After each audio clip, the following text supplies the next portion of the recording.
Perfectionism is another word for your inner critic. Have you thought about that? And specifically, I'm talking about the unhealthy and toxic perfectionism. How come these two are related?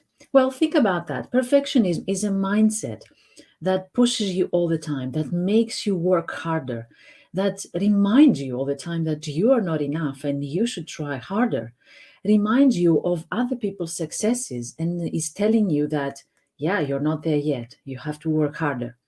So, this is the mindset that we're talking about. And this mindset is stemming from your inner critic.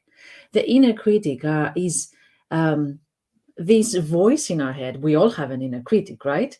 This voice in our head that focuses on our mistakes, on our failures, on our weaknesses. It's the voice that sends all these highly critical negative messages about ourselves. Not only about ourselves, actually. These messages are about ourselves, others, or and the world. Us, others, and the world. What do we mean with that? For example, when these messages are about ourselves, this is when our inner critic or our perfectionist inside us says, well, you're not enough. You haven't tried. You're going to fail. There's something wrong with you. Uh, or if it's about other people, well, people don't like you. People will laugh behind your back. People will hurt you. Or if it's about the world, this is a message that says something terrible is about to happen and you cannot prevent it from happening. See, these messages are usually what we hear, what we are thinking every time that we connect with our inner critic, with our perfectionism. These are the messages that pushes us more. These are the messages that punish us for the mistake that we have done in the past. The messages that demand more from us, even though we're tired, exhausted, or we're not in the space, the mental space to try more, our inner critic doesn't care. Our perfectionist doesn't care. Our perfectionist wants only perfection, only results, doesn't focus on rest, focus on whether you can make it or not. No, so these messages are there to punish us, to belittle us, to push us, to demand more from us, to punish us even. So what we do in that case is, and I'm going to leave you with this first and more important step: recognize when your inner critic or when your unhealthy perfectionism is talking. Remember, these two are sometimes one and the same thing. Learn how to recognize these messages. How?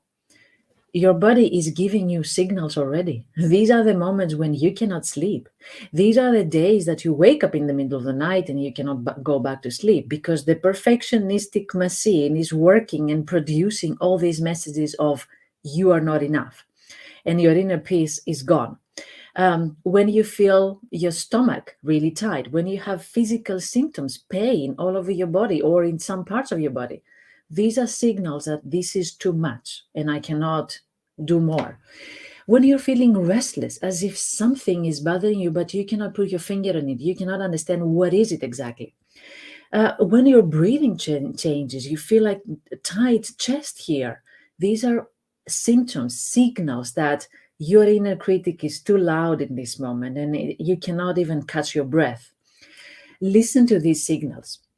See when there's an agitation, see where there's this restlessness or this stress.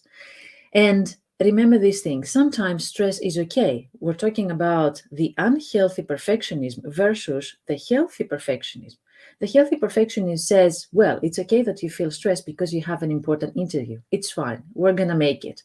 And even not, we're not going to make it, then we're learning something from it. Sometimes it's okay when we're feeling stressed. However, when the toxic perfectionism, when the inner critic is really loud in our head, this is when we feel all these symptoms, all these signals that we said before.